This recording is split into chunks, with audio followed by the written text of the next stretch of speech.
Major component of computer. जब भी computer है मतलब सीपीयू है ना, जो आपका सीपीयू है वो कैसे काम करता है। अभी मैंने पिछले चैप्टर में आपको बताया इनपुट प्रोसेस एंड आउटपुट। इसमें एक स्टोरेज भी होता है। स्टोरेज मतलब जैसे मान लो आपका फोन है, फोन में आप कोई फोटो खींच रहे हो या कोई फाइल सेव कर रहे हो तो क्या हो रहा है, मेमोरी में सेव हो रहा है ना।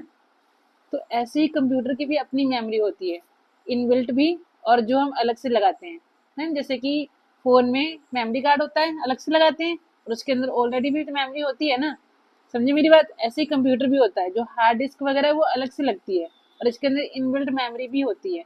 ठीक है, आज हम उसके बारे में पढ़ेंगे। चलो देखो, a computer system work by the combining input storage space processing and the output।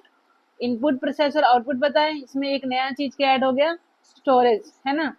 तो इनपुट स्टैंडर्ड प्रोसेसिंग स्टोरेज और आउटपुट, ये सीक्वेंस है, ये ध्यान रखना। पहले क्या आता है इनपुट, उसके बाद क्या आता है प्रोसेस, उसके बाद क्या आता है स्टोरेज और उसके बाद क्या आता है आउटपुट। क्लियर हो गया। इनपुट डिवाइसेस मैंने अभी आपको बताया था, अभी लास्ट जो हमने चैप्टर पढ़ा उसमें मैंने आपको बताया था कि जितने भी डिवाइसेस जो अपने काम को कंप्यूटर के अंदर की तरफ लेके जाते हैं वो सब इनपुट डिवाइसेस होते हैं। ठीक है, लाइक ए कीबोर्ड। अगर हम एक कीबोर्ड को देखो तो कीबोर्ड क्या करता है, हमारे जो जो भी हम कीज को टाइप करेंगे वो सारा काम उसको अंदर ले जाएगा। माउस, इसमें अगर हम बटन को क्लिक करेंगे तो वो सारे काम को अंदर लेके जाएगा, है ना। और स्कैनर, अगर हम कोई चीज स्कैन करेंगे तो वो कंप्यूटर के अंदर होगा, है ना। और अगर हम आउटपुट की बात करें तो आउटपुट में क्या होता है, स्पीकर,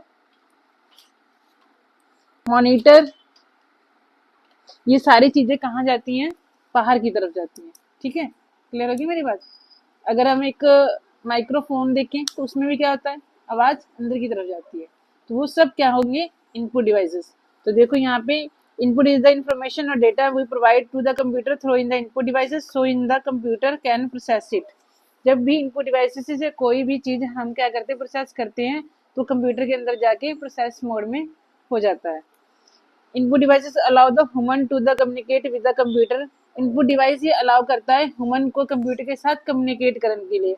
हम कंप्यूटर को अपनी बात कैसे बता सकते हैं, इनपुट डिवाइसेस के ही थ्रू बता सकते हैं ना, पता है ना आपको। अगर हमें करना है, हमें पेंट ओपन करना है तो हम किसका यूज करेंगे, माउस का, कीबोर्ड का। तो वो क्या है, इनपुट डिवाइस।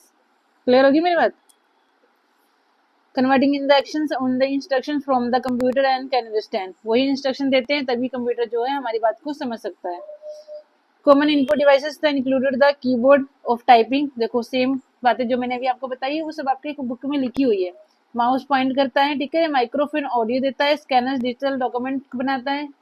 जो हमारे हाथ में है ना ये हार्ड कॉपी होती है और जो कंप्यूटर के अंदर होती है वो सॉफ्ट कॉपी होती है। समझ में आई मेरी बात।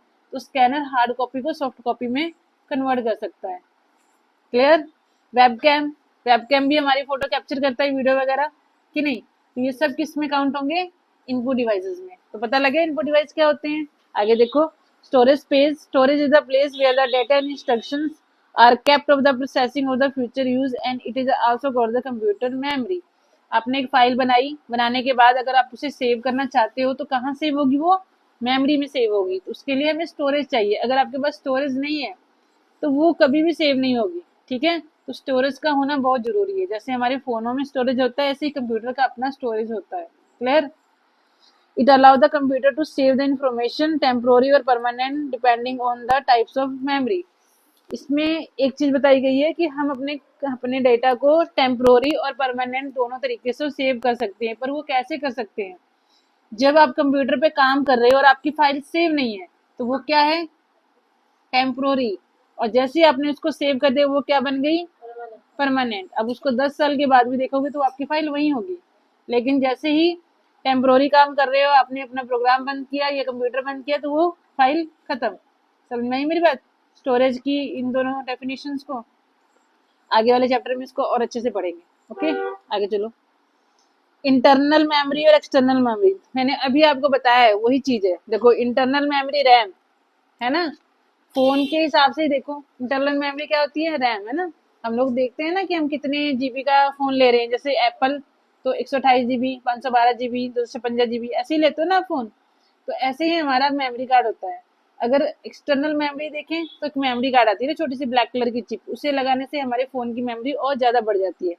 इसी तरह इसकी इंटरनल मेमोरी रैम होती है और एक्सटर्नल मेमोरी में बहुत कुछ है, जैसे CD, DVD, hard disk, SSD, ये सब अलग से बढ़ती है।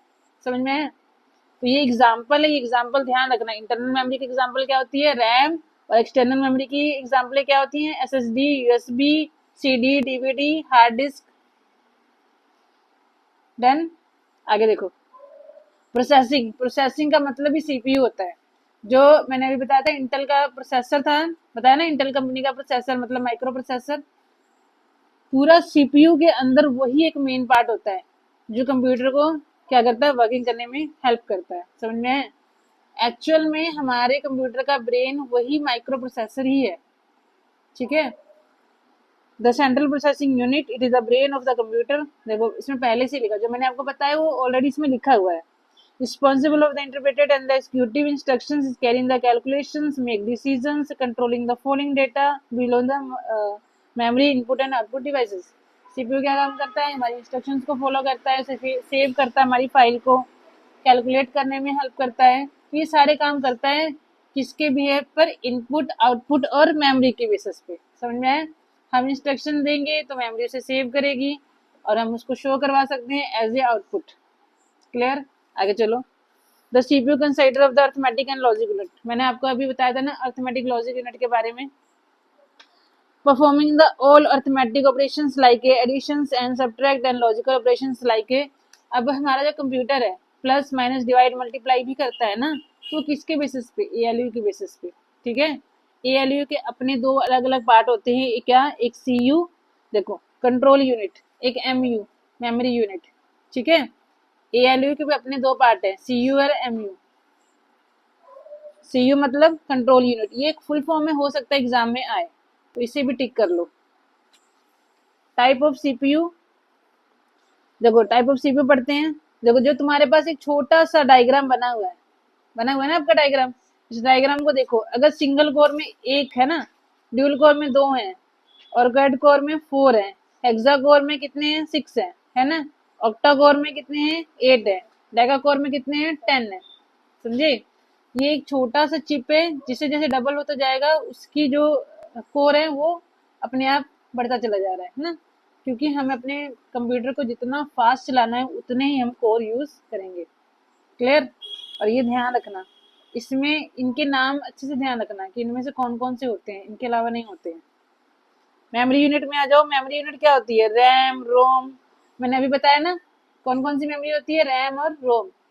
रैंडम एक्सेस मेमोरी और रीड ओनली मेमोरी, ये फुल फॉर्म एग्जाम में आती ही आती है। आगे चलो, आउटपुट। आउटपुट पता लग गया था ना क्या होता है? जो हमारे रिजल्ट को शो करवाए वो हमारा आउटपुट है। जैसे कि